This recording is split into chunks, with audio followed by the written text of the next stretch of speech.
Hi, everybody. Good morning. Welcome to today's Catheta webinar live on November 13th. For those who don't already know, Catheta means learning in Creek. And in that respect, today we'll be learning about budgets that tell your story from Diane Leonard. My name is Brooke Warrington. I am the Training and Development Specialist here at the Native Learning Center. And we're also thrilled that you could join us today. Please follow along as I read the disclaimer aloud. This webinar provides a summary of fundamental concepts, requirements, and/or procedures within the allotted 90 minutes. The material discussed does not illustrate all possible scenarios that could be applicable. Also displayed here is our copyright infringement law. This is just a friendly reminder that the webinar presentation materials are protected by copyright, trademark, trade secret, and other intellectual property laws. All right, before we get started, I want to familiarize you with some of the features available and how the environment works. If you look at the top of your screen, you'll see an icon of either a person with their hand raised or just a hand. With that icon, you can either raise your hand, agree, disagree, or step away. Now your screen should look similar to this graphic here. To the bottom left, you'll see a box that says Files. The second box over is labeled Web Links. This is where you'll find our survey about today's webinar, along with the link to join our email list and any other links seen throughout today's presentation. Over to the right of the screen, we have a chat box available, and this is how you'll communicate with the instructor as well as the NLC staff today. So if you have any questions during the presentation, feel free to interact by using the chat box. Just type your message and hit enter or click the up arrow icon button to submit. We do encourage class participation, so please feel free to write in those questions or comments. Any tech support issues could also be submitted here, but know that most of them can be solved by exiting and re-entering the meeting room. Let's all go ahead and try out the chat box together by typing in your name, where you're joining us from, and your tribal affiliation. And Diane has given permission for her presentation to be available for download, so note that that can be accessed for you guys in the Files pod. All right, and with that, it's with great pleasure that I introduce today's webinar instructor, Diane Leonard. Diane, I'm going to hand it off to you now. Thank you so much, Brooke. Hello, everyone. Thank you so much for taking time out of your day to join me for today's session, Writing a Grant Budget That Tells and Sells Your Story. The budget, while it may seem like it's just numbers, the reality is it is so much more than that. And so I'm really excited. This is one of my favorite topics within grant seeking. And the reason why is actually that I started as a grant maker. So I was with the Michigan Women's Foundation and helping our board and our committees to make decisions about the grant applications that were being received. And it was while a grant maker that I developed the habit of reading the budget first, because that single document by itself tells a huge story and gives me an understanding of what I'm about to read and the rest of the application. So it's a habit that I have continued now for more than 20 years. When I serve as a reviewer for different grant making programs each year, I always read the budget first. A little bit more about me in case you haven't been in a training with me before. Our team at DH Leonard Consulting actually gotten some awards recently, and so I love it when this amount is just a little bit off. We actually crested 120 million in competitive grant awards, and so that's a lot of budget work. This is tactical information we're going to cover with you today, because this is literally what we're doing each and every day. In fact, I have a grant budget meeting on my calendar for later this afternoon for a big federal grant. And one other thing to know about me, so running or perhaps indoor cycling when it's as cold in far, far upstate New York as it was this morning, and one good cup of coffee is what's fueling my work. I see that we've got folks checking in the chat box, letting us know where they're joining from. If you would like to also let me know what is fueling your work as we start this work week, I would love to hear that as well, but totally optional, no pressure that you have to. On the screen right now, I have our agenda for our time together today. Little subsets, all related to grant budget. I want to talk about consistent steps for how we can develop grant budgets, whether it's a small, medium, or large grant application. I want to make sure you have a consistent approach to the process. We're going to use many grant maker forms, so real grant budget work, in order to teach some of the concepts and show you some unique situations to think about how you would tell your story in a variety of forms. We're also going to think about the story that the budget tells, big picture, we'll be thinking about that. And I do have time set aside at the end for a Q&A, but I strongly encourage you to put your questions into the chat box right as they come up for you. Now, in particular, this section number 2 here, where we're talking about the wide variety of forms, that's going to be a pretty interactive session. And so I'm going to encourage you as I ask of little questions. Yes, why for yes and for no, or for you to tell me things that you see on the screen. I'll be encouraging you to use the chat box in order to interact and learn with me in that space. Oh, I see large cups of coffee are fueling Lisa. A long weekend for Hannah. That's fantastic. Thanks for interacting in that chat box. Again, it's not required, but as we get into the second section of today's session, I really want to hear from you with what you're seeing and thinking about the different budget forms. So I'll be encouraging you to use the chat box quite a bit if that's a space you're comfortable engaging. So, I'd love to talk about consistent steps for developing a grant budget. And the reason that I like to talk about consistent steps is that having a repeatable process, something that can become second nature to you and your colleagues, is really helpful so that we don't forget any of our best practices. And that's true not just with grant budgets, but I think in all elements of our grant seeking best practices. So what I have outlined here for you on the screen are the 5 steps that we're going to walk through together. So you could return to this particular slide to make sure that you don't forget any of your steps, or you could come back to the slides, again, available in the Files section of the online platform tool, and you could look at each individual step in more detail if you prefer. So our first step is to understand what is your total cost for your program or your project. In fact, I'd love to have you share some of your answers to these steps as we go through and think about it. So you could share in the chat box if you'd like to. So if you think about, let's pick one project or one program that your organization wants to implement. I know that many of you are doing many things, so many programs, many projects, many services. But I'd love for you to pick just one to think about the questions on the screen right now. Go ahead and let me know in the chat box once you have picked one project or program or service that you're going to use as the basis for thinking about the questions on the screen. Let me know with a Y for yes once you are set and you have a program or a project in mind.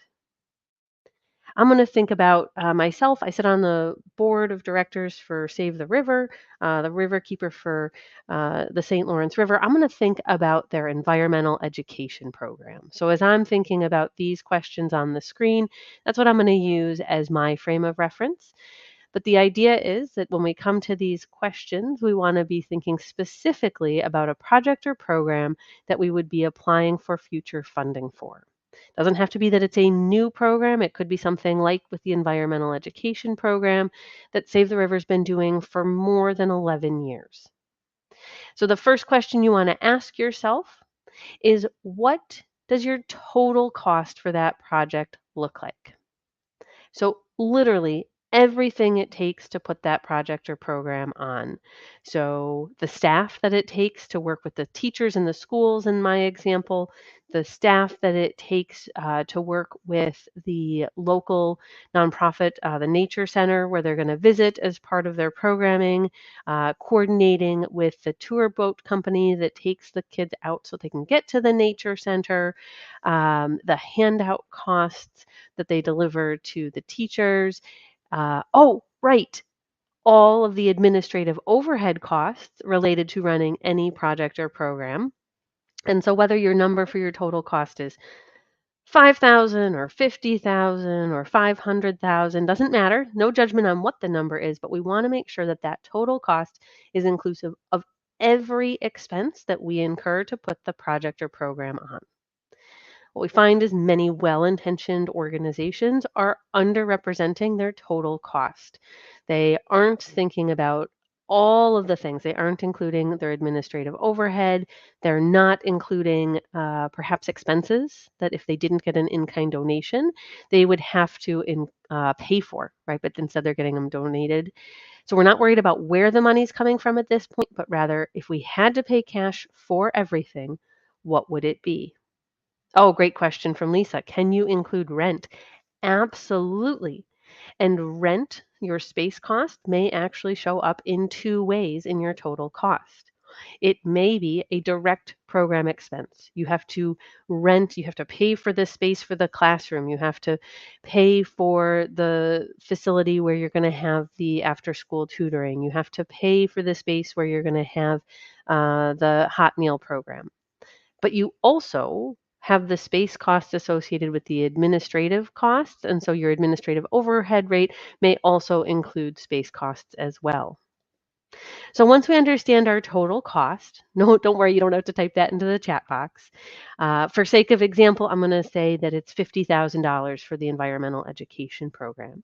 Then we want to ask ourselves, what restricted funding do we already have? So do we already have grant funding, either foundation or some sort of government funding that is designated? It has to be used for this program.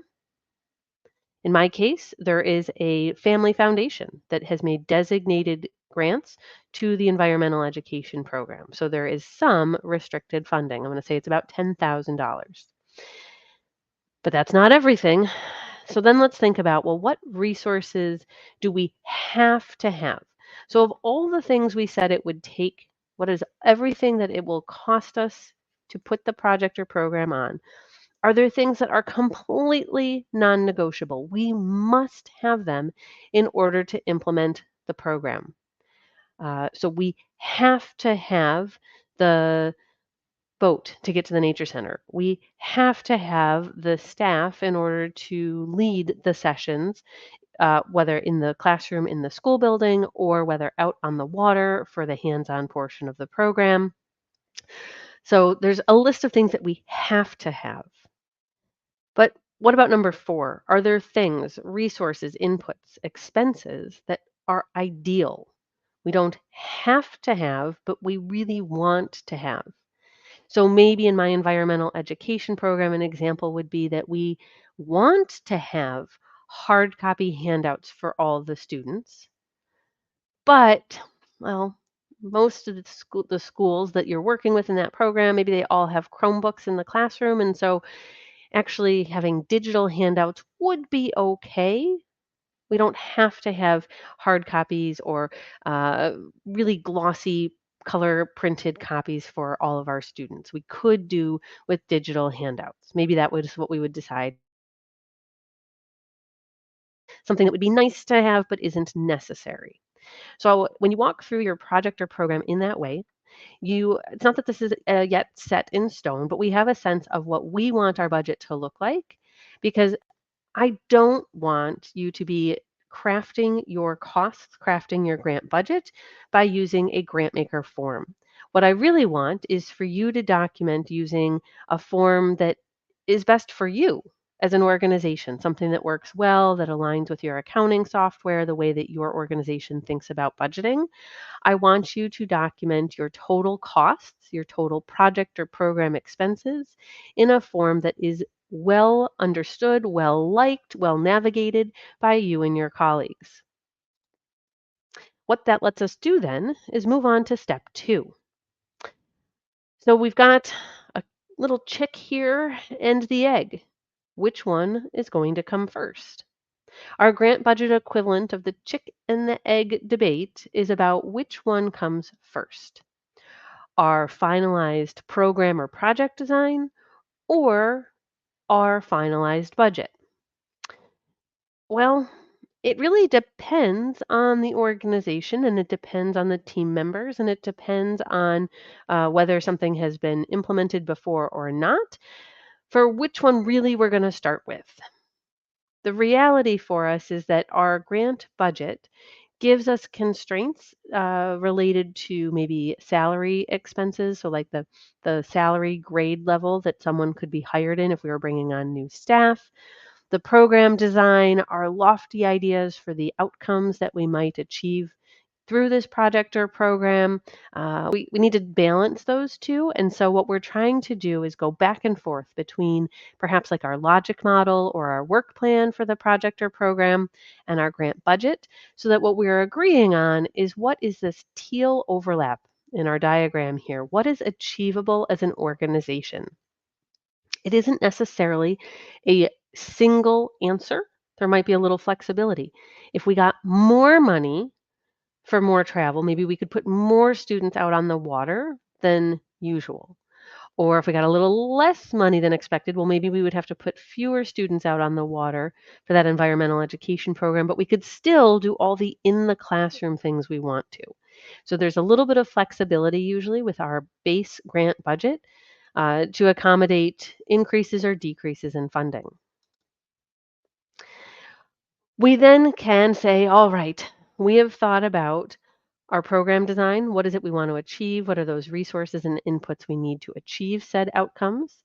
And what are some of our organizational standards that we have in terms of the way that we cost for salaries or what we set aside for travel or the way that we think about computer equipment we might need to buy? And we're going to end up with a finalized budget that is our total cost or program for the project, for the program, for the service. This is not yet ready to go to a grant maker. This is us as an organization being a little bit selfish. We're not worried about you yet, grant maker. We're worried about ourselves and making sure that we agree on this project or program budget, be it 50,000, 500,000, or even $5 million. This is what we know we need to implement this project or program. I also at this stage would ask that you are documenting the revenue that you have. Remember that question in step 1 about your restricted revenue that you may have? I'd encourage you to document not just what is committed in revenue that is restricted, but also things that are pending, things you have already submitted or requested. On the screen, I have a screenshot from a pretty basic yet common way to lay out the different revenue items that you have for your grant budget.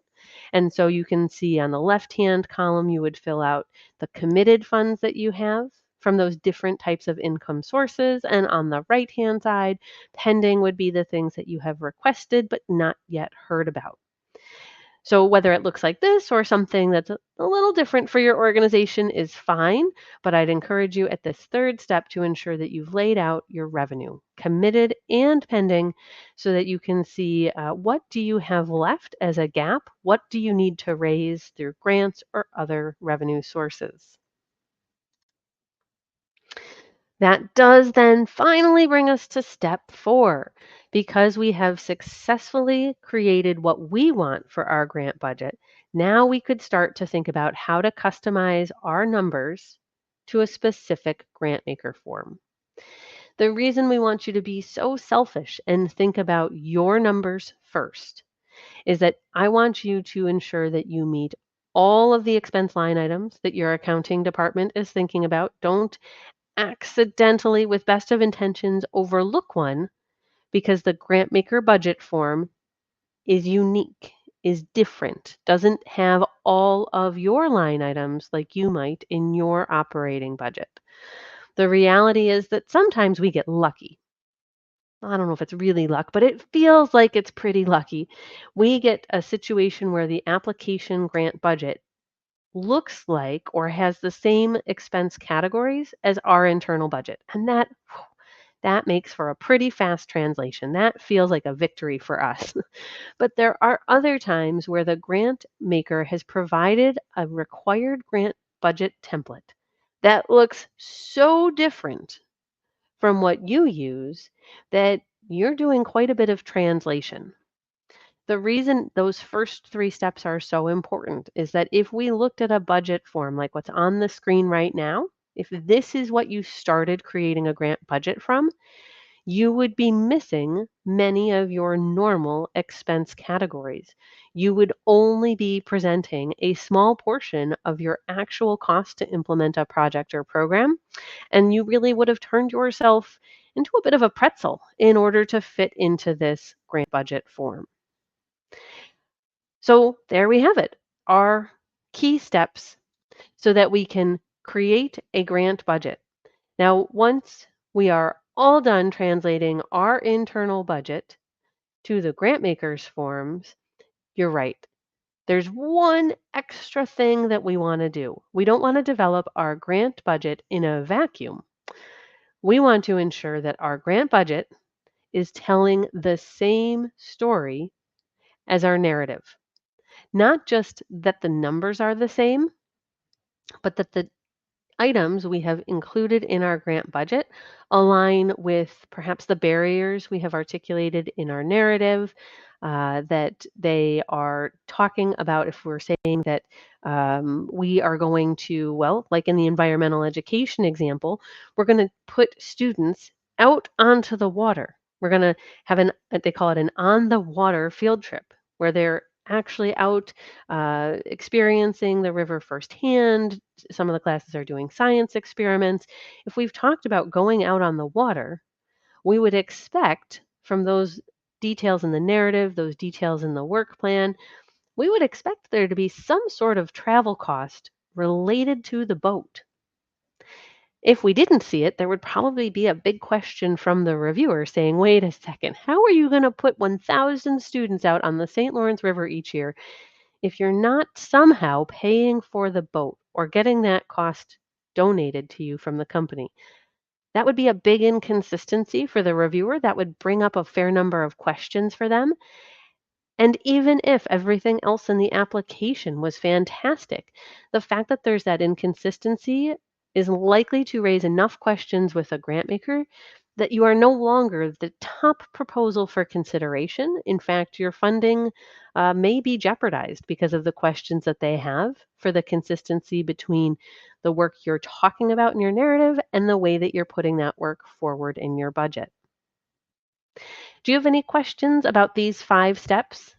Go ahead, let me know in the chat box if you have any questions about the 5 steps that I've articulated for creating a grant budget, whether a small program, medium sized, or something huge that you want to implement. Our steps are the same, but please do let me know if you have any questions in the chat box before we move on and start learning from a wide range of grant maker forms.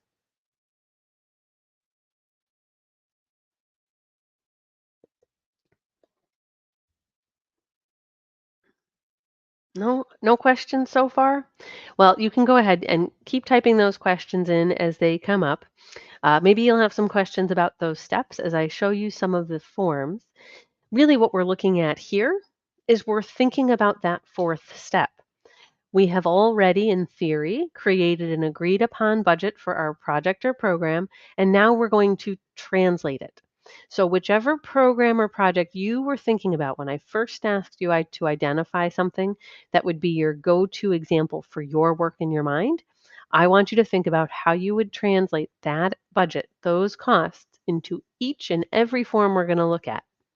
And we're going to look at a variety of different types of grant makers. We're going to look at foundations, family foundations. We're going to look at United Way. We're going to look at state applications. We're going to, yes, indeed, also even look at the federal forms.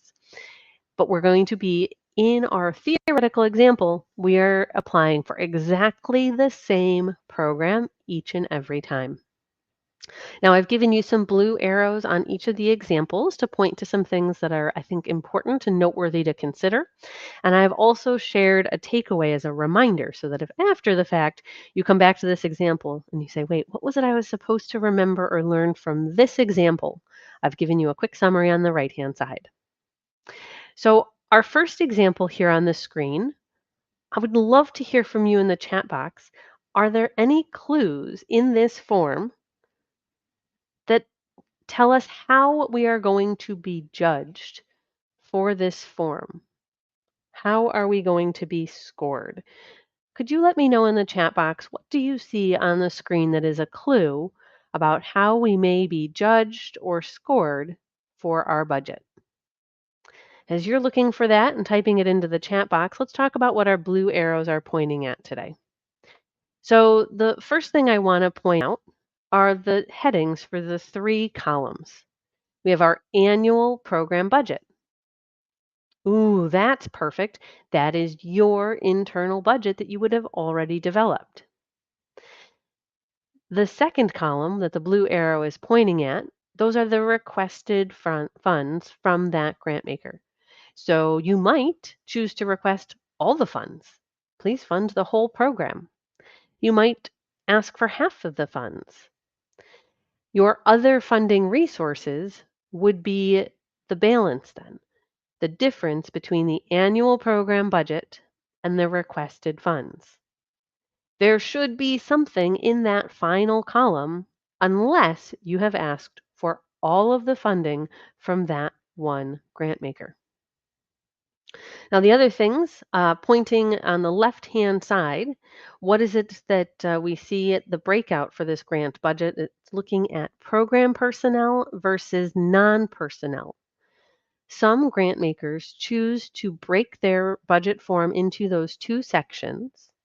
And what that usually indicates is that the grant maker has some sort of preference or a very specific guideline about how much money they are willing to spend related to staffing.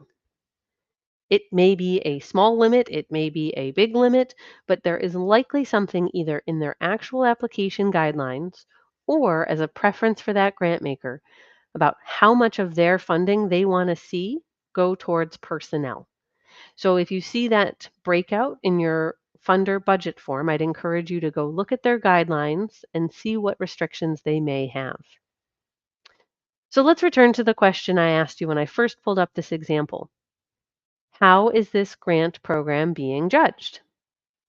At the very top, it tells us that our program budget is worth 15 points. So what we don't know is how are they assigning us those points? What we know though is that, wow, grants are usually on a 100-point scale. So the budget work represented on this form is worth 15% of our total score.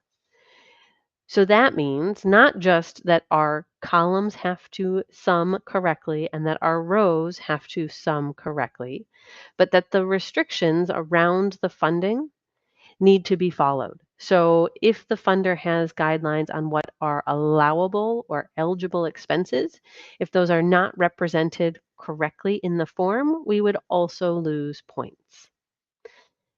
Not all grant makers score the budget. In fact, Public Health Solutions, a funder that's in New York City, is a common example where they have a 0-point score for their budgets and their applications. So it's a wide range of how much value a grant maker will put on it. It is at their discretion for how many, if any at all, points are assigned to a budget when they're judging your application. In our next example, this is a much simpler example than what we just had on the screen. It's a tiny, tiny table. Only a few expense categories, and they want the total cost in that blank middle column. So what is your total cost for these individual expense line items? And then what is the request amount? So they may be exactly the same, your total and your request, or the request could be less than the total. Now, the thing I'm pointing to on this example with the blue arrow is your overhead. So overhead is your administrative overhead or your indirect cost. How many of you know what the administrative overhead or your indirect cost rate would be for your organization?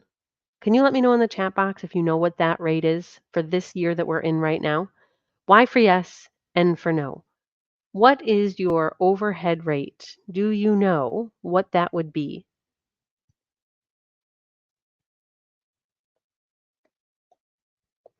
Okay, so some of you know off the top of your head. I didn't ask for you to share it. I just wanted to know if you knew it. That's great.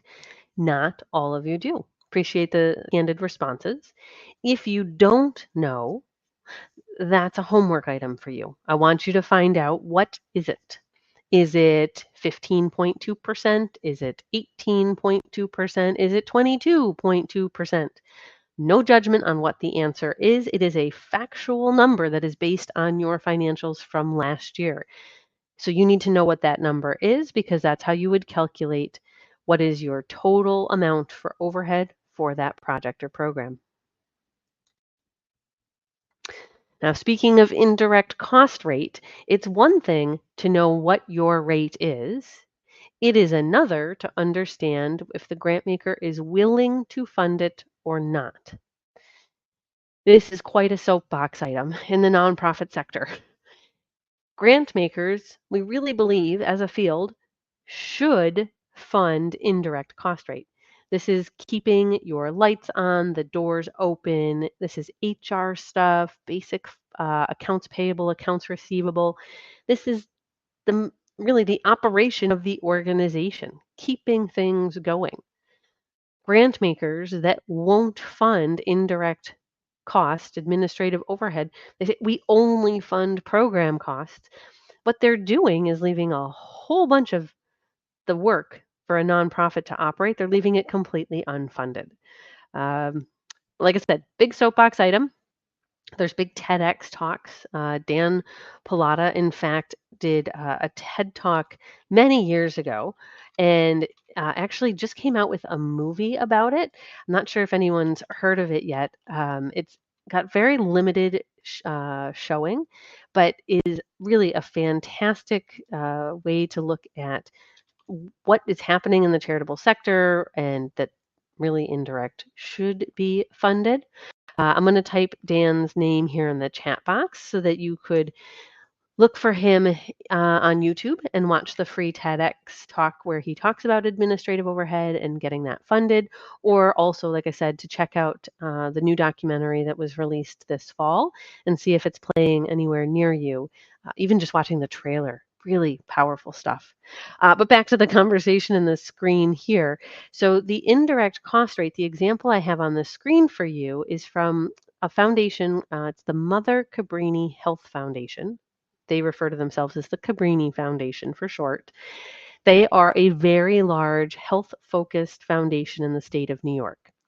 And they have actually a pretty generous policy related to indirect cost rate. They will allow organizations to request up to 15% of their cost for their request can be related to indirect cost rate. So that's considered to be rather generous in the foundation space. There will be other funders that have a 10% cap. There are others that will say they don't fund it at all. And probably the smallest percentage, so the minority of grant makers will say it can be whatever your true indirect cost rate is. So understanding the foundation's policies that you're applying to and how much you can put in for indirect cost rate is important. I encourage all organizations to include the actual maximum. If that is, usually it is that the maximum is less than your actual indirect cost. So I would make sure that you request as much as appropriate for your organization, and that likely means that you are requesting the maximum and not leaving that line item unfunded. Here we have a different portion of the budget form that we're showing you. This is a question that a grant maker asked that is specifically about grant revenue. So there are many different types of revenue that your organization can thrive with, and no judgment on what mix of the different types of funding that you have. What I want to point out that's interesting about this particular grant makers form is the way that they have United Way revenue included. Could you let me know in the chat box if your organization either currently has or ever has had funding from a United Way in your community? Could you let me know in the chat box, please? Y for yes, N for no, question mark if you're not sure. So United Way funding, it's funding that is raised within a community and then distributed within a community. And the reason that some grant makers want it specifically called out in the revenue section of their budget form is because they are likely directly making an award to United Way. And so they do not want to fund organizations also funded by their United Way because really they might be double funding an organization, one directly, one indirectly. You could see similar examples come up in a revenue portion for other types of grant makers as well, not just United Way, but I wanted to highlight that the different types of revenue that are called out is usually not only for the sake of information, but there's something behind why the grant maker is asking. So they want to understand the different types of revenue because, again, they don't want to fund an organization both indirectly and directly through that United Way if that's a mechanism of support that they do.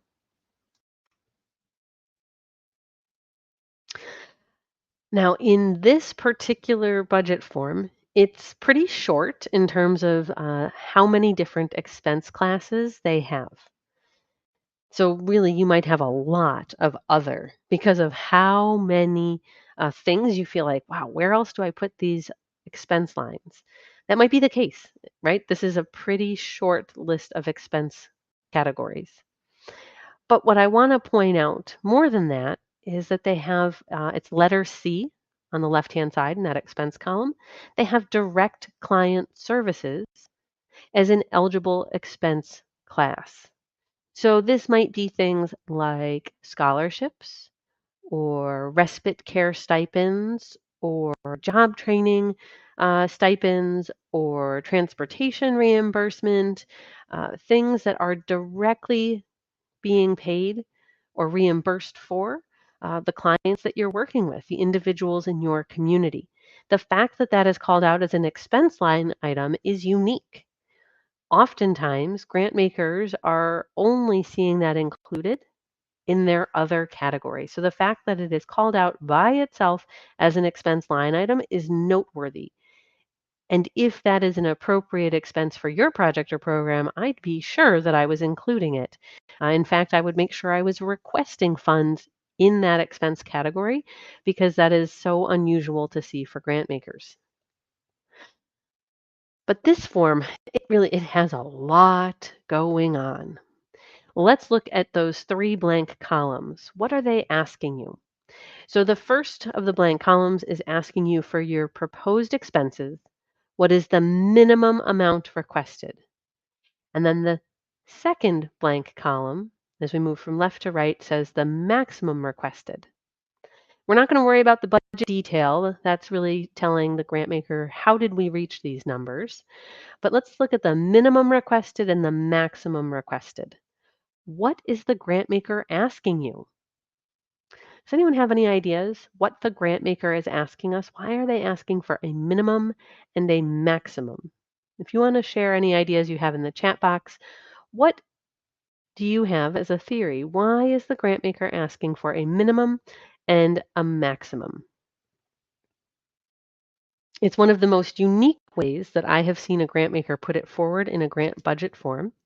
Often it's a narrative question that a grant maker is asking, but this particular grant maker came up with a way to ask you to put it forward visually in their budget form. Lisa says needs versus wants. That's a good way to put it. Hannah said for partial funding. Exactly. The grant maker is asking you, would you accept partial funding from us? Now you might say, I love any kind of funding, whether it's partial or full. Or you might say, we can only do this program if we get our full amount awarded. So don't worry, I'm not a grant maker in this situation today, right? But pretend that you have asked me for $100,000 and I have said, well, I'll give you partial funding. Let me know in the chat box for the program or project that you've had in mind during this session today. Why for yes, I would accept partial funding, and for no, I would not accept partial funding. Would you accept less than what you requested? Go ahead and let me know in the chat box.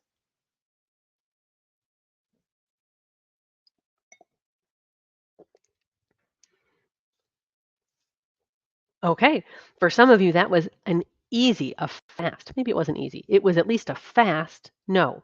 You would not accept partial funding. You want all the funding, or you're going to find the money from somewhere else. So how would you fill out this form? Your minimum and your maximum would be the same. It was a required part of the form, so your minimum and your maximum would be the same. Nothing wrong with that. Now, I didn't see anyone say yes. I think that some of you might be going, I'm not sure, Diane. Do I want to accept partial funding? If you as an organization say, we will accept partial funding, we will find the money for the other expenses from another source, we'll make it work, then you might have your maximum as your ideal request and your minimum. Remember how when we went over those steps? In step 1, I asked you what is your must have and what is your ideal to have. Your must have are probably your minimum requested. So it might not be a significant cost difference in minimum to maximum, but there is some difference if, when we laid out those first steps today, if you had something that was ideal but not a must have. And again, totally up to you as an organization. You can say, no thanks. We don't want partial funding. So we're just going to put forward that our minimum and our maximum are the same. That is you in the budget form telling the grant maker, we do not want partial funding. This particular table was trying to figure out and understand from the applicants how much return on investment, how much ROI is there for the grant maker on their dollars if awarded. So what they were asking you to do is to type in a dollar amount, not to describe it, but to type in a dollar amount. So let's say that this organization, you were asking them for $50,000. They wanted to know how much you were going to use, what dollar amount would you put to the leverage for that $50,000? So were you going to use it as a match for federal dollars? Or were you going to use it as match for state or for city or county or maybe even other, so like a foundation grant?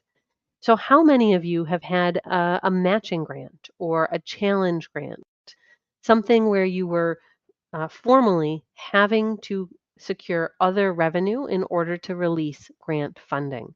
Go ahead and let me know in the chat box why for yes and for no if you've had that formal situation in your organization.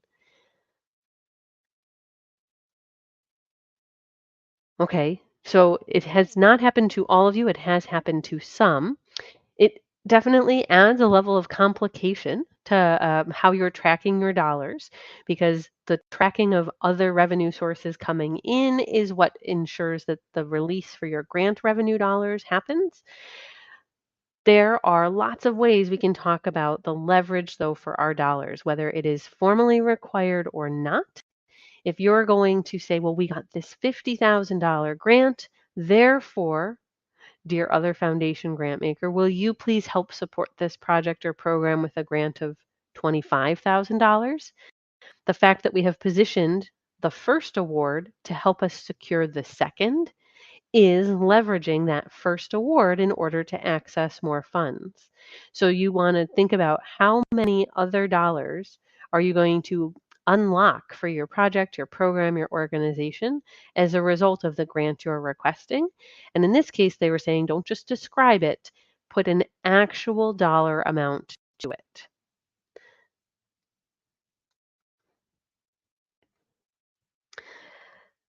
This time, we're not looking at a specific budget form, so it doesn't look like we're in any sort of Excel table or fill in the blank form. Rather, we're looking at the actual budget guidelines that the grantmaker has put forward as part of their application. And I want to call your eyes to bullet number 3. Let's bring our attention there. Total income should equal total expenses. If income exceeds expenses, please explain the rationale in detail in the budget narrative. Well, let's see. We want it to equal, so our income and our expenses are the same. That means even if we're not asking for all the money from the grant maker, they want to know that we have other plans to find our income so that we balance our budget. But if income exceeds expenses, what are we telling the grant maker? We're telling the grant maker that we have an anticipated surplus. We have more money than we need for the cost of the project or program. What is a grant maker likely to think if we show that we have a surplus? They are likely to ask themselves, why do you need our money? If you have a surplus, why do you need all of the funds that you requested? But they have given us this option.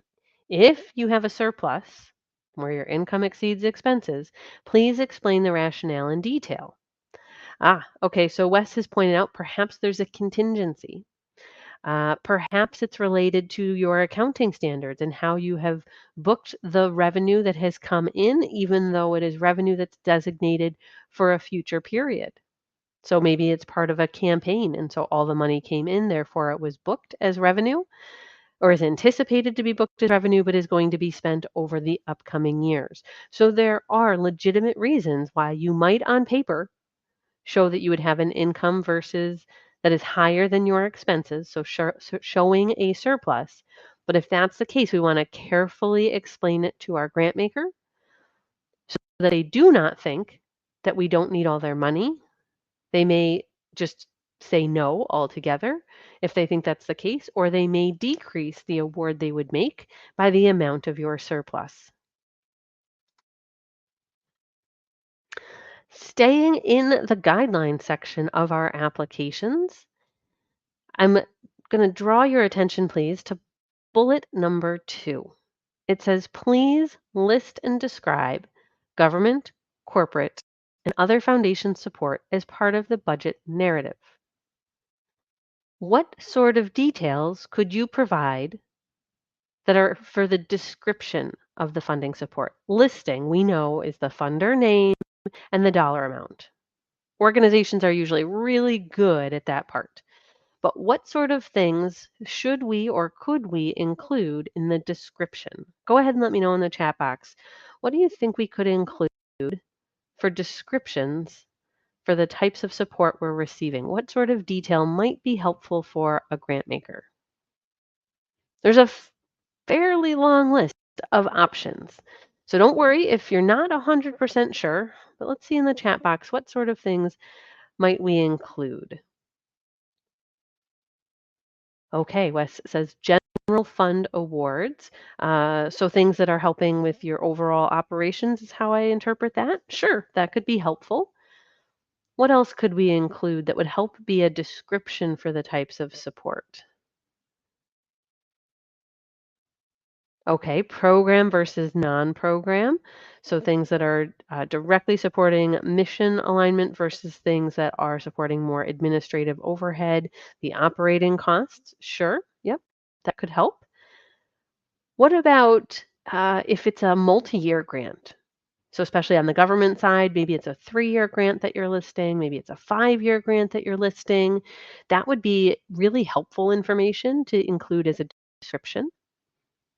Perhaps on like the foundation side, maybe it's a grant maker that you have received an annual award from every year for the last 5 years.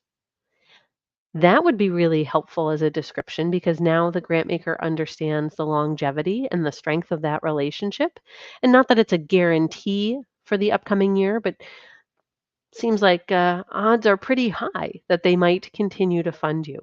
So when we think about description, Wes gave us some great examples of things we might include, and hopefully I gave you a few other ideas so that it is more than here is the funder name, here is how much they gave us.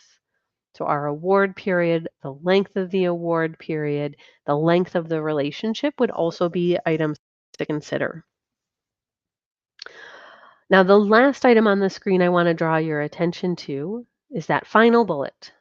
Explain what expenses the in-kind contributions will offset.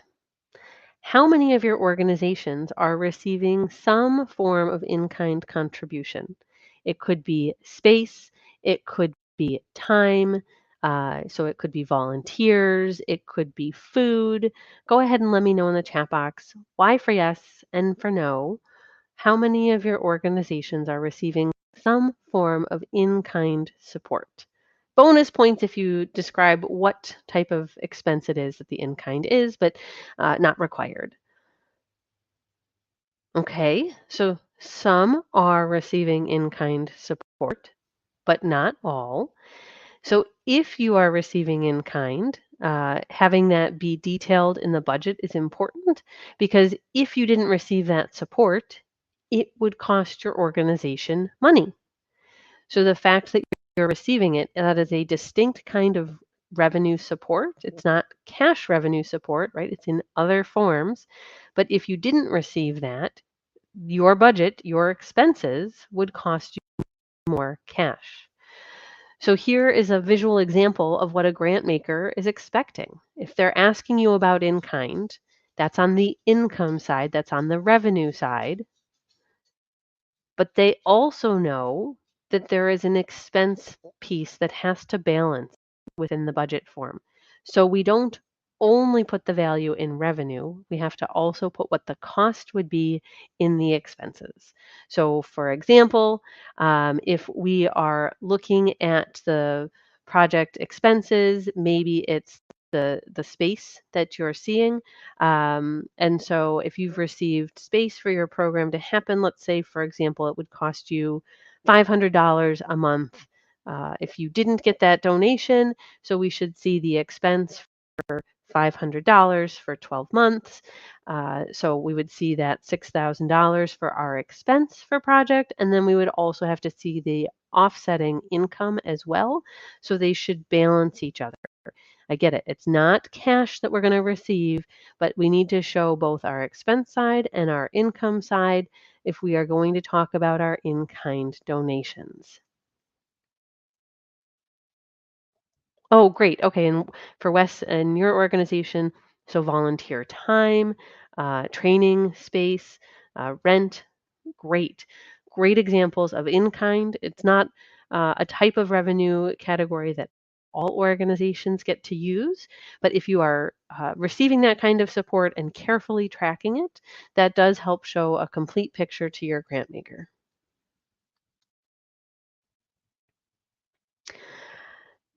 In this example, this is another very simple form, but there is a distinct message that the grant maker is asking you to share with them. And in this case, what the grant maker was asking for was not all potential revenue for a project or program, but only what is the committed revenue that you already have. The answer might be that, dear grant maker, we don't have any committed revenue at this point. We're coming to you because we need revenue. But if we have some committed revenue, we would list it here. If it is committed revenue that is designated for the project or program you are requesting support from. The reason that some grant makers only ask for committed revenue, why that is the story they want you to tell with your budget form, is because pending revenue, it does show great effort on your organization's part to apply for funding, but there is literally no guarantee about whether or not you would receive funds. So some grant makers say, don't tell me about what's pending, about what you might get. Tell me about the things you already have, the things that are your absolutes. So that's what the grant maker is really asking you for here. Tell us about your absolutes. That helps them to understand how likely is the program to proceed sometime soon in the way at which it was designed. Now, this example, you might say, wait, we've seen this one already. This is the same screenshot that when I talked in our 5 steps that we walked through, in that 4th step when we translated our budget form into a grant maker budget form, this is exactly the budget form that I had on that slide. And the reason why is that it is a very unique budget form, but it was helping applicants to tell this story in the way that was most meaningful to the BJ's Charitable Foundation review teams. So this grant, at the time it was open and that this form was being used was exclusively for food pantries and soup kitchens. Now let's think about what type of costs programs like that would have. Their biggest cost, besides people, whether volunteers or staff, for delivering the programs, their biggest cost is around food. Food that they're preparing, food that they're distributing, the storage, whether freezer or refrigerator or a non-perishable section, but the storage of food is also a really big deal. So what the foundation did was create a budget form that asked for the details that they expected for the types of programs they wanted to fund.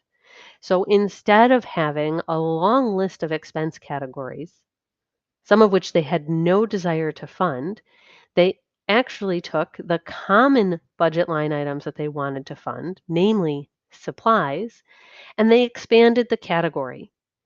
Often, food, if an allowable expense, is shown in a grant budget under supplies. But in this example, what we can see is that supplies was actually a different category from food. And they didn't just have a line for supplies. They had a line for kitchen utensils, for gloves and plates, for equipment to store food, for workbooks and materials for classes. And then they had a whole other section for food. So while the form looks really different, and it probably wouldn't match any of your internal budget forms that you would use at the beginning when we did those first 5 steps, this budget form actually did a huge favor to the applicant so that they didn't ask for any expenses that the grant maker, the foundation, wasn't willing to fund. And it helped them tell the story about the most important expenses that this grant maker was willing to support. So it looks really funny and different, but actually was helping you to tell your story as an applicant. So when you find budget forms that look really different than what you might otherwise expect, I'd encourage you to step back and before you worry about telling your story in the form, think about why is the grant maker created something so different. It usually ties to their goal, their priorities for what they want to do with their funding. A few more foundation examples before we switch into government. And in this case, the reason I wanted to highlight this form was because of this calculation column. So our second column from the left is our calculation column. This one is a populated example, so you could see why that calculation would be meaningful. The description is helpful to understand what type of item are you asking for support from. But the calculation helps the grant maker to understand, but how did you get that number? So if we think about benefits, if you look at the example on the screen, well, how did you get 5,214 and 72 cents? Oh, the calculation shows us it's 13.59% of the salary subtotal. By having the calculations laid out, we are not having our grant makers make any assumptions, and we also are not having them reach for their calculator. Those are two things we want to avoid when we're looking at our grant budget forms. No assumptions on the part of the grant maker and no desire or need for a reviewer to ever open their calculator, whether a desk calculator, on their phone, on their computer. We don't want them going for their calculators. There are some grant makers that have utilized automations within spreadsheets. So I wanted to call out one such example. It will actually, this example on the screen would turn colors if you had not accurately completed the form. And so this one, it was red because there was no request. So very basic information at the beginning. But if you exceeded any of their rules, if you kind of broke what they allowed, it would turn different parts of the spreadsheet red, which is really helpful to you as an applicant to not make an misunderstanding as you fill out the form. So it's something to watch for. It's not in many budget forms, but it is in some, and it does certainly give you a little more peace of mind that you have correctly completed their form. So I want to switch gears into government grant forms for a minute. There's something that is unique about city, county, and state budget forms that we don't usually see in foundations. And they're very important things in terms of the story that they might tell and how your application might be judged overall, not just in the budget form. There are many government forms that will ask you about total numbers of clients, total number of units. We've seen where the unit is an hour of after school tutoring. We have seen where the unit is 15 minutes of adult day programming for folks with dementia. We have seen where units are the number of homes that are having rehabilitation done on the exterior. So what the unit is not important in the form, but the fact that total number of people or clients, total number of units, the fact that they are on the form indicates that the cost per unit, the cost per person supported, is likely going to be a spot that you will be scored or judged against other applicants. So you want to look in the guidelines for the grant maker to see if there are any restrictions. You may not have a unit cost higher than this, or you may not have a unit cost lower than this. Grant makers will state it as a minimum or a maximum. If it is not clear in the guidelines, but you see unit cost in your budget form, I would encourage you to ask the grant maker before you complete the form so that you are sure that what you are requesting is within their limits. In the different government forms, we will also see sections related to those administrative costs, the indirect costs, the overhead rates for your organization.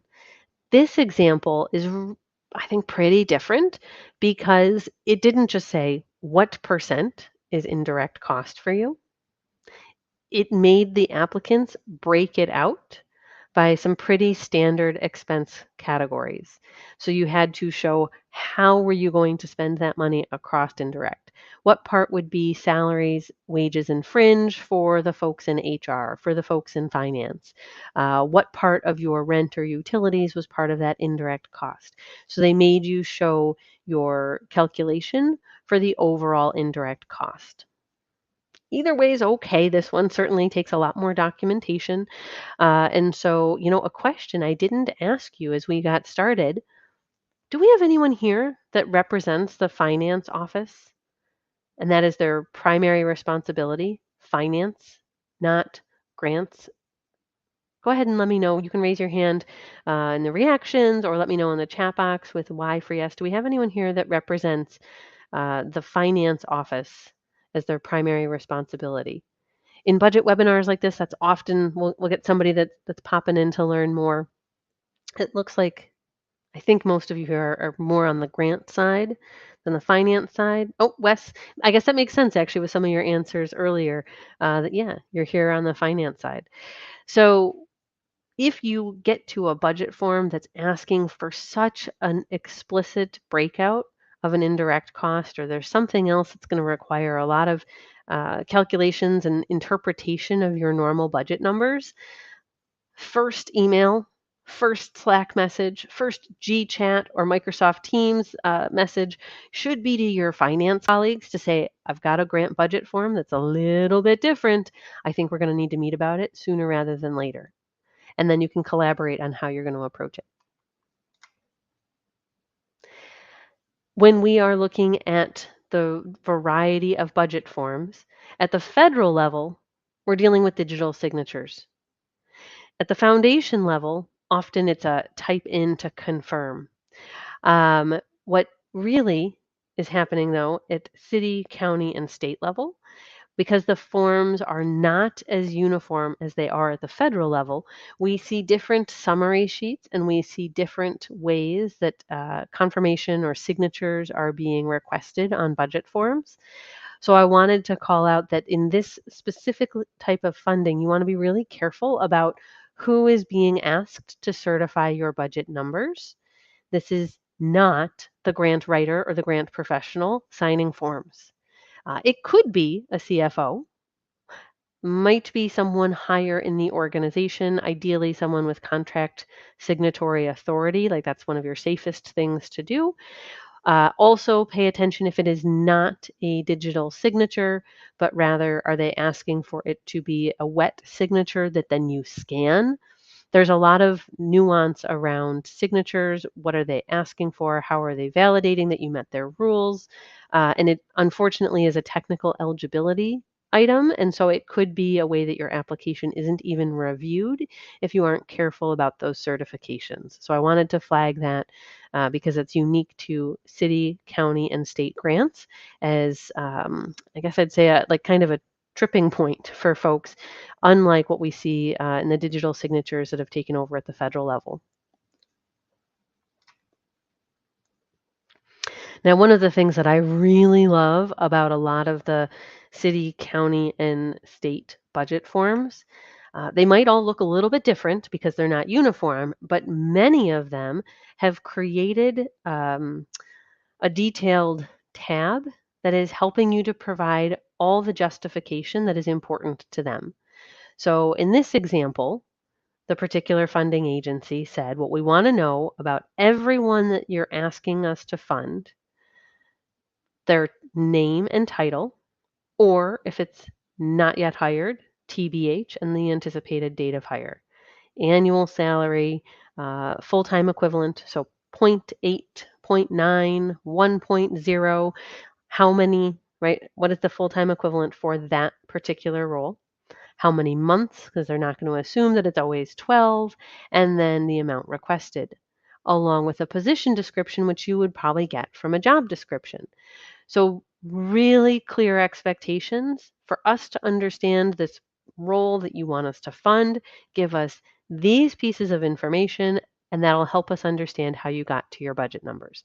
So I think that's a huge advantage for kind of this city, county, state structure, is that you often have very clear asks about what detail do they want to understand your different line items. This is an additional example from another state funding opportunity. It was a multi-tab spreadsheet. Don't let multi-tab spreadsheets scare you. Sometimes they are actually some of the, I don't want to say, again, I'm not going to say easy, some of the clearest to fill out because the tables that you see here on the screen, these represent 4 different tabs in their spreadsheet. They asked you to break out salaries for professional staff differently in a separate tab than salaries for support staff. They wanted purchased services, so like contractors, professional services, called out as its own category, so it was a separate tab. Supplies and materials, again, a separate tab. And what you see in the gray, the lighter gray, is that for each of those 4 types of expenses, there were different ways that they were talking about the calculation. So a description of an item for purchase services or supplies and materials versus a specific position title for staff. So they made it clear for you which details were going to help them understand the cost that you were putting in your budget form. So I think it's to our advantage. I like them. But at initial glance, they may feel overwhelming. This time on the screen, this is actually a state budget form. Isn't it one of the most simplified budget forms you've ever seen? Yeah, really is, right? Very simplified. But what I wanted to call out, this was actually for housing rehabilitation and renewal.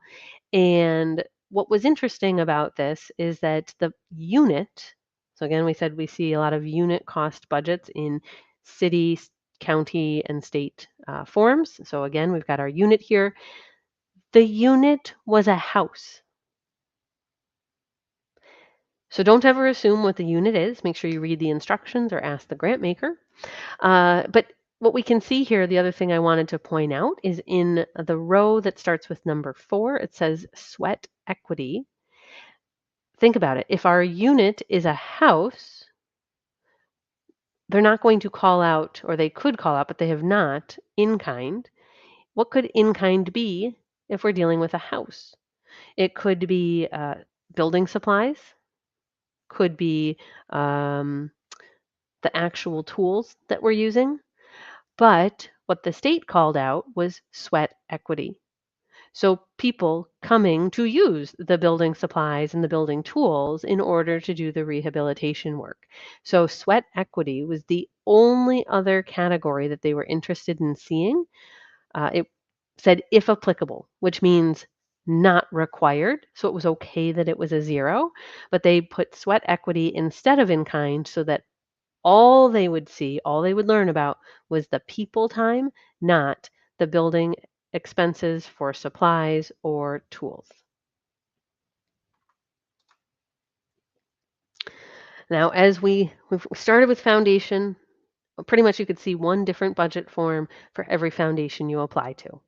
And then we looked at city, county, state, and we might see some similarities within a county's departments, or we might see some similarities within a state's different departments. Then we get to the federal level. And actually, it's some of the most consistent budget form work that you'll see. Each agency or department could have a secondary budget form, but the reality is that our summary budget form at the federal level stays pretty much the same for almost all. And I say almost all because there's never a perfect all with anything grants, but almost all of our budget forms are going to help us tell the same story. They want to know our summary.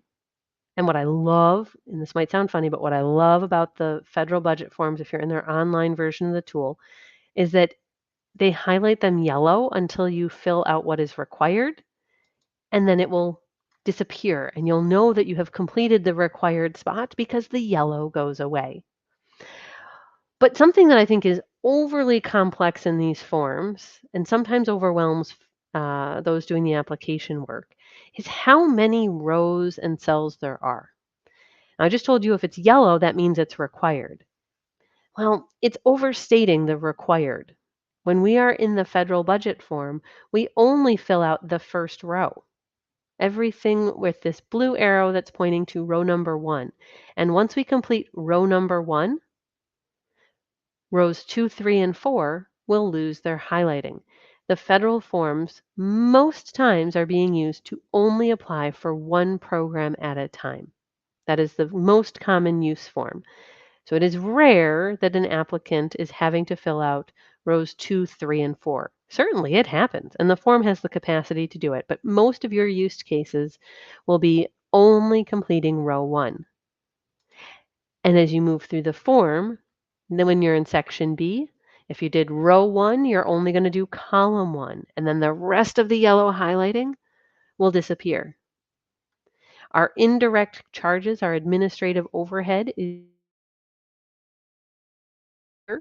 we always want to put that cost in at the federal level. The minimum we can put in, the allowed for every single applicant is 10%. We don't want to leave that money on the table. So we will always put in 10% unless we have an approved rate that is higher. Once we fill out column 1, the rest of this section, the yellow highlighting, will go away. And then lastly, when we get to the page that has section C, D, E, and F, again, if we did row 1 and then column 1, we fill out, in this case now it's 8, but the first section in section C, the first section in section E, and the rest of the highlighting will go away. So you'll quickly feel comfortable. Oh, all right, I don't have to fill out all these things. I'm only applying for one program. When we think about the technical assistance related to grant budgets, the other thing I want to point out at the federal level is that there's help desks and YouTube videos and more support for the federal budget work than any other grant maker. Now, that doesn't mean that the other types of grant makers won't offer support, but it is easiest to get technical support at the federal level. Lots of different places you can ask. But please don't be scared to ask for help with the other types of grant makers. And in particular, a spot where you may have questions is when you go to apply and there is no budget form. What do we do then? I'm curious, has anyone gone ahead and found a grant opportunity, maybe even you've already submitted it before, where there was no grant budget form provided, but they asked you for a grant budget? Go ahead and let me know in the chat box why for yes and for no. Have you encountered that situation so far in your work? A grant budget is required, but no form is provided.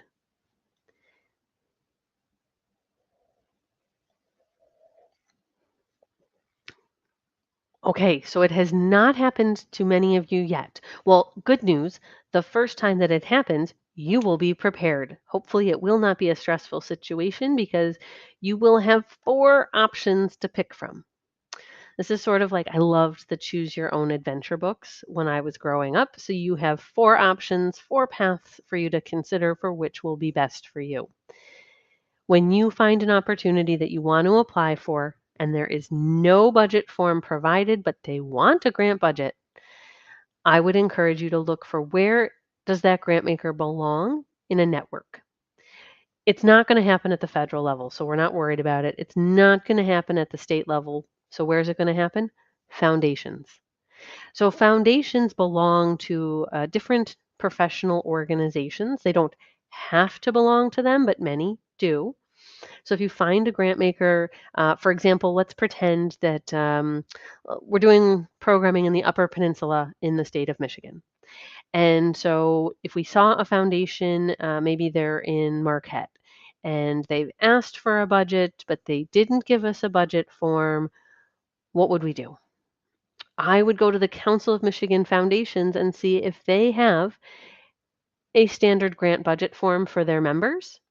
Whether the grant maker is a member of that association or not, they are very likely familiar with that form and it's widely used in that state, so we could use that. So I would say that could be option 1 for our budget adventure.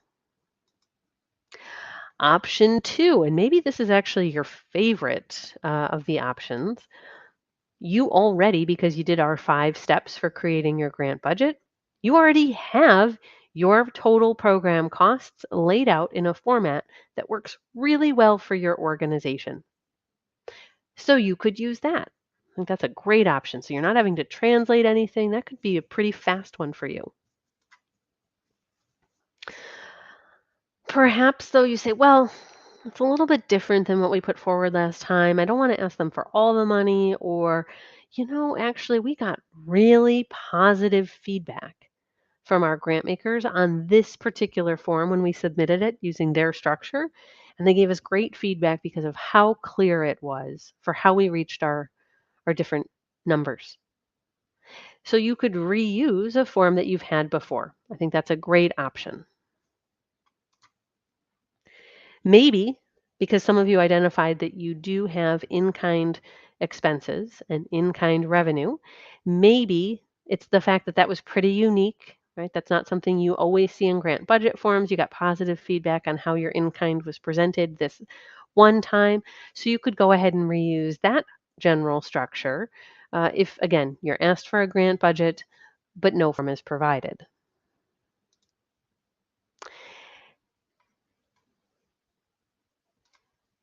And lastly, so our 4th option in our different budget adventure is that you might say, well, they've asked for a budget, but I don't think they actually mean a budget form. I think that maybe they mean let's write about the budget. So instead of creating an attachment or adding an extra page within the document, maybe you narratively describe the budget. Dear grantmaker, we are requesting $25,000 and those funds will support the salary for our director of education as well as $5,000 in our professional services for the boat, for the on the river education program. So we could narratively describe the total amount that we're asking for and the different categories where we're going to apply the grant maker's money. So that could be an option as well. So you have 4 different options that you can consider. The other thing to look back at is not just writing from scratch about how you would describe your budget, but look at past applications, in particular online applications for foundations. Look at the different questions you have answered, maybe in word or character limited situations. Everything on the screen right now is a narrative response that helps the grant maker understand your budget. We've actually seen the numerical version, the Excel version, for all of these questions. This is just a grant maker asking you in narrative structure instead. Sustainability is about your other revenue, committed and pending. Level of support is about what are your other types of revenue you are receiving. This time they wanted specifically to know about board members, not just as a number in your budget as individual donors, but in narrative structure. Challenge grants, they wanted to know about leverage. So we've seen all of these items in budget form in Excel, but it's very common that grant makers are also asking you about them in their applications as a narrative question. So don't forget that you could use those again from one application to the next. So how does our grant application really tell our story?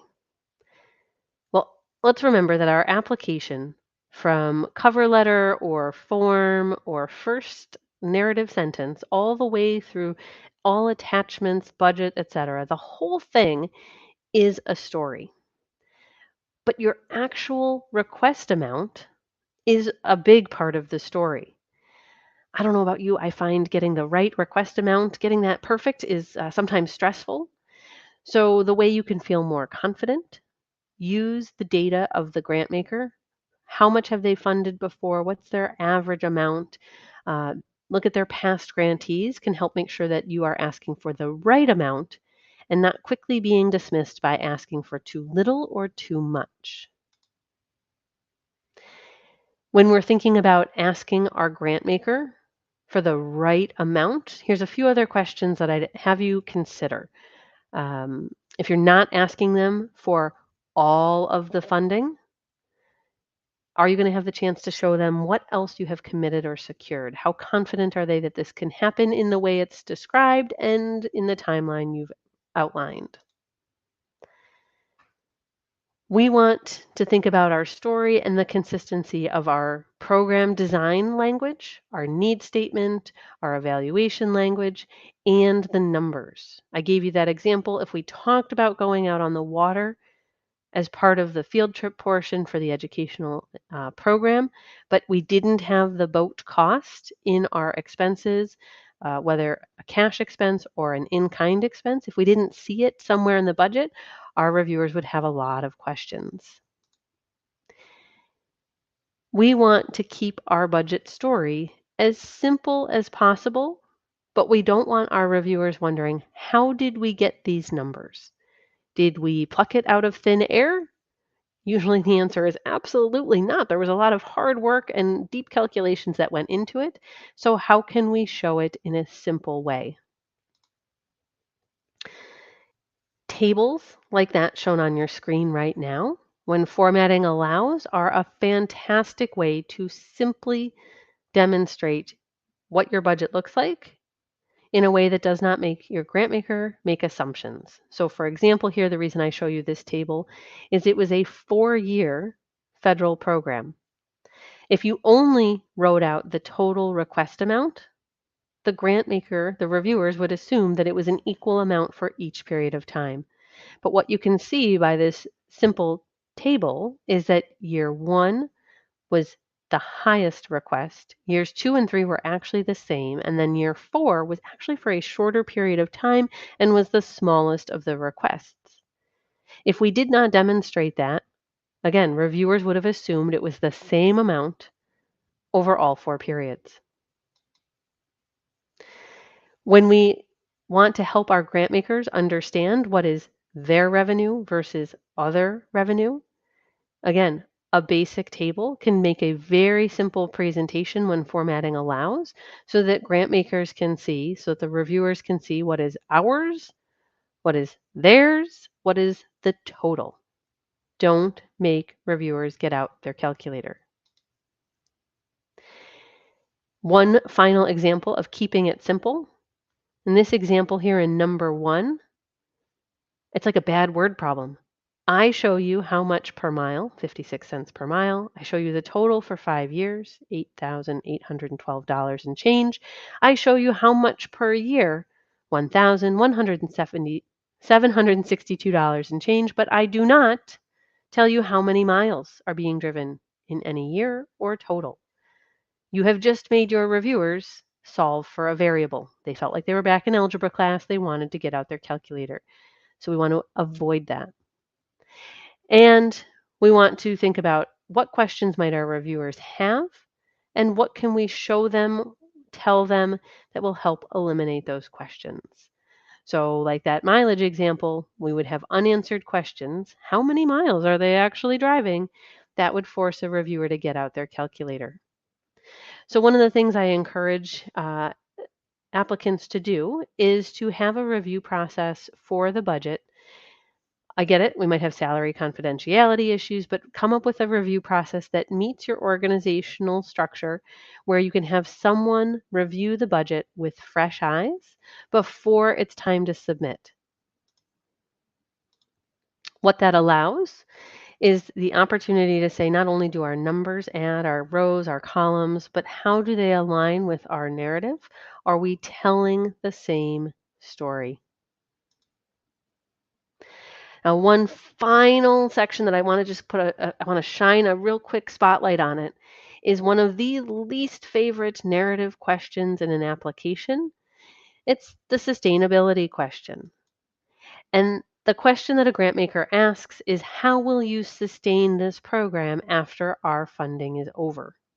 The reality is the grant maker is asking you to narratively talk about your revenue, what's committed, what's pending, and what are your long-term relationships? What do you have now? What do you know based on your long-term relationships? Things you might describe, right? We talked about that, not only list, but describe your funding sources.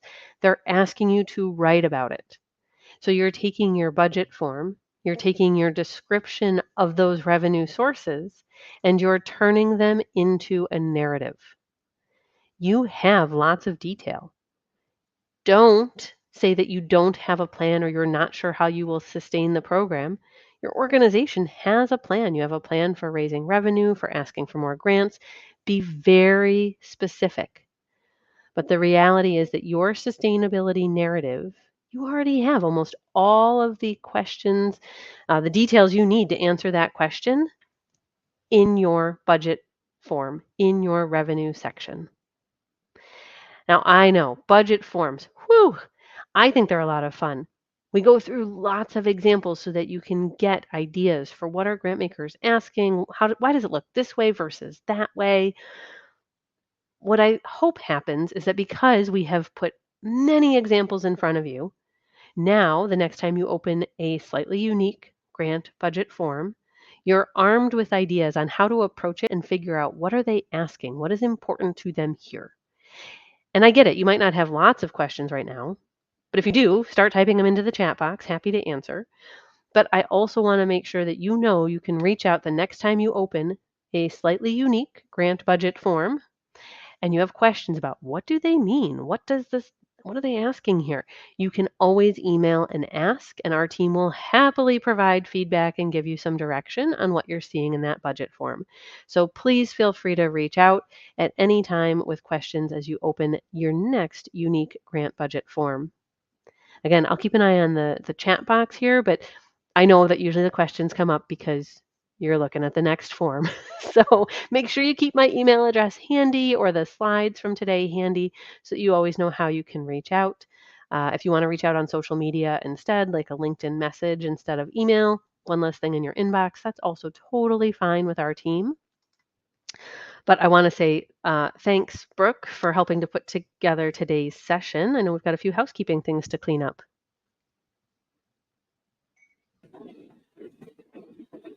Thank you so much, Diane. We appreciate your time and effort with the presentation. Just so everybody knows, I am putting a link to the previous webinar that Diane did with us on how to think like a reviewer. So if you missed that last webinar, I'm putting the link for the recording into the chat now. And then I'm also going to launch our webinar feedback survey today. I launched it once before, but just in case, if you guys could please take a moment to complete that, it helps us to keep doing what's working and to maybe tweak what is needing it. Be as candid as you want. It is an anonymous survey. And we hope you can join us for our next webinar. That is going to be this Thursday, November 16th. That's about legally managing your people resources, an overview of federal employment laws with Lisa I. Perez. This one will be back to our standard webinar time at 2 p.m. And feel free to access this and any other recorded webinars online on our website, nativelearningcenter.com. We have a Catheta Webinars tab featuring a recorded webinar section, and there you can click on any of the webinars that we've done for the past 2 years. So feel free to view them, share them with your colleagues. And please also check out our upcoming events posted to our various social media. We're on Facebook, Instagram, Twitter, and LinkedIn.